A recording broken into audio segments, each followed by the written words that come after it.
Hello students, today we will discuss a poem named Dust of Snow. Okay आज हम ये poem discuss करेंगे dust of snow. इसके जो राइटर हैं वो हैं Robert Frost, as you heard the name Robert Frost. Okay so let's discuss the title of the poem. Dust of snow means, dust means यहाँ पर धूल नहीं है, डस्ट मीन्स होता है टू स्वीप, झड़ना। जैसे हमारे कपड़ों पर धूल लग जाती है तो उसको झड़ना, कोई चीज़ जैसे हमारे कपड़ों में धूल लगी तो हम उसको ब्रशिंग भी करते हैं तो उसको भी डस्टिंग बोला जाता है, धूल को झड़ाना। तो ऐसे यहाँ पर बर्फ़ का झड़ना है, बर्फ़ झड़ती है, कैसे झड़ती है तो ये आप जब अपनी पोएम पढ़ेंगे तो यहाँ से आपको मालूम चल जाएगा। Okay so let's start the poem. Okay the way a crow shook down on me the dust of snow from a hemlock tree. तो यहाँ पर एक पेड़ होता है हेमलॉक, हेमलॉक नेम्ड ट्री है, नाम का पेड़ है। ये क्या है, एक पॉइजनस ट्री होता है जो पोलर रीजन में पाया जाता है अमेरिका की तरफ, और इस पर वाइट फ्लावर्स आते हैं। ये काफ़ी पॉइजनस पेड़ होता है, जहरीला पेड़ होता है, इसकी पत्तियां जो होती हैं और इस पर वाइट फ्लावर्स होते हैं। तो इस पर क्या होता है, जो पोलर रीजन है वहाँ पर बर्फ़ पड़ती है, आपको पता ही होगा। तो बर्फ़ जो है वो उसकी पत्तियों पर और उसकी फ्लावर्स पर आकर के जम जाती है। तो वहाँ पर अचानक एक कौवा आता है, और जैसे कौवा आता है तो जो पेड़ है वो सोक डाउन हो जाता है, यानी हिल जाता है, हिल जाता है। और उसी पेड़ के नीचे जो पोइट है वो खड़ा हुआ होता है, और खड़ा होता है तो अचानक जो बर्फ़ है वो उसके ऊपर क्या होती है, फुट हो जाती है, गिर जाती है। ओके मीन्स अगर हम एक सेंटेंस में अगर बात करें तो पोइट हेमलॉक ट्री के नीचे खड़ा हुआ होता है, अचानक एक कौवा आता है या फिर उस पेड़ पे पहले से बैठा हुआ होता है, अचानक उड़ता है और पेड़ जो है वो मूव होता है, पेड़ जो है वो सोक होता है, हिलता है। और जो स्नो है वो क्या होती है, डस्टिंग हो जाती है उसके ऊपर, यानी स्नो जो है वो राइटर जो पोइट है उसके ऊपर गिर जाती है। नेक्स्ट क्या होता है, जैसी बर्फ़ गिरती है तो पोइट क्या कहता है, has given my heart a change of mood and saved some part of a day I had rued. यहाँ पर एक वर्ड है र्यूड, र्यूड मीन्स होता है regret, regret means sad, sorry, दुखी होता है वो। तो क्योंकि जो पोइट था वो दुखी था, परेशान खड़ा हुआ था पेड़ के नीचे, जैसे उसके ऊपर बर्फ़ गिरती है तो वो क्या कहता है, हैज़ गिवन माई हर्ट, उसका जो हृदय है, उसका जो मूड है वो क्या हो जाता है, एकदम चेंज होता है, और वो एकदम क्या हो जाता है, हैप्पी हो जाता है, खुश हो जाता है। जो पोइट जो है वो क्या हो जाता है, एकदम हैप्पी हो जाता है, एकदम वो खुश हो जाता है। यानी यहाँ पर ये बताया गया है कि जो पोइट है वो र्यूड है, र्यूड मीन्स रिग्रेट है, यानी परेशान है, दुखी है।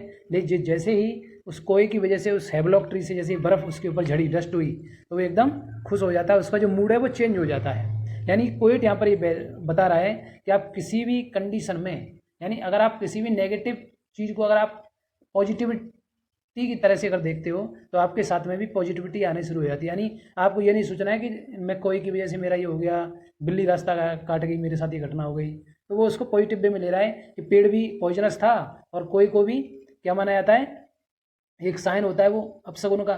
तो वहाँ पर जो पोइट है वो ये रिप्रेजेंट करने की कोशिश कर रहा है कि आप नेगेटिविटी की जो चीज़ें हैं जिनको आज हमारा समाज मानता है, उनसे आपको कोई भी नेगेटिविटी वाली बात नहीं करनी है, मतलब अपने अंदर थॉट नहीं बनाना है, उससे भी आपको एक पॉजिटिविटी मिल सकती है, आप खुश हो सकते हो। अब अगेन आगे हम क्या करेंगे, next we discuss the poetic device in this poem. Okay so first poetic device in this poem is rhyming scheme. What is the rhyming scheme follow in this poem. तो राइमिंग स्कीम जो first stanza है उसमें rhyming scheme है A B A B. A B आप देख रहे होंगे, crow is rhyme to snow and me is rhyme to tree. So the rhyming scheme ABAB is following here. Next stanza, the rhyming scheme is CDCD. Okay, in the first line hurt and the third line is part.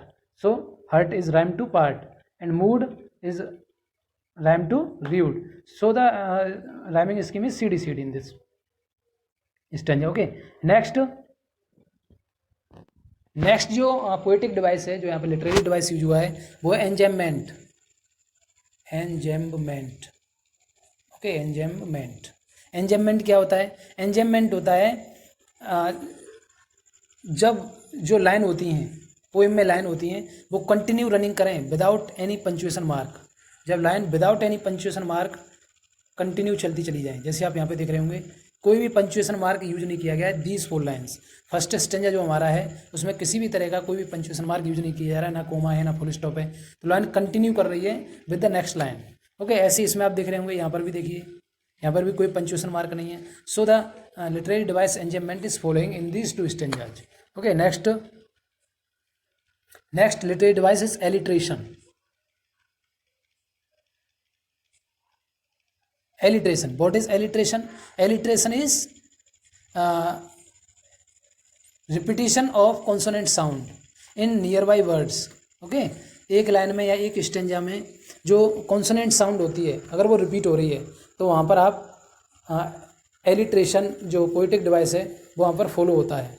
तो इसमें जो alliteration device यहाँ पर जो use किया गया है वो सेकंड स्टेंजा में आप देखेंगे यहाँ पर यूज हो रहा है has and hurt. The H sound is repeating. Okay, the H sound is repeated. So alliteration is here. Okay, next consonance. Consonance क्या होता है? Consonance होता है consonant sound, the repetition of consonant sound. जो alliteration था वो starting of the letter होता है, लेकिन consonance होता है आपके वर्ड के लास्ट में भी हो सकता है, वो बीच में भी साउंड आ सकता है.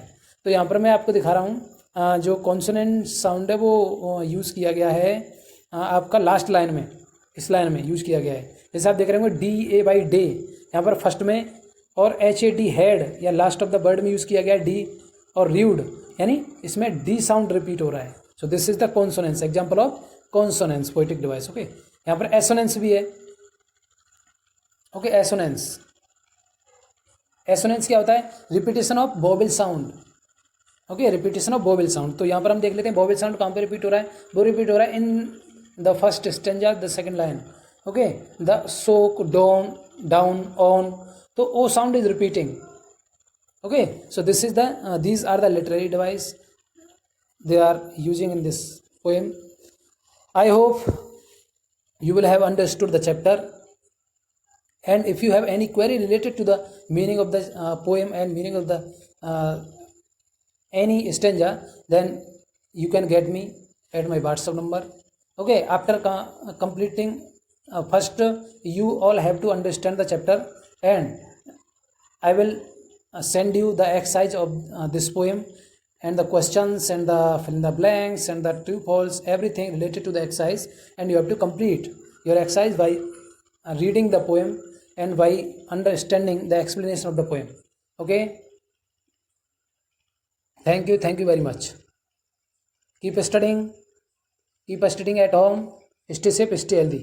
Thank you very much.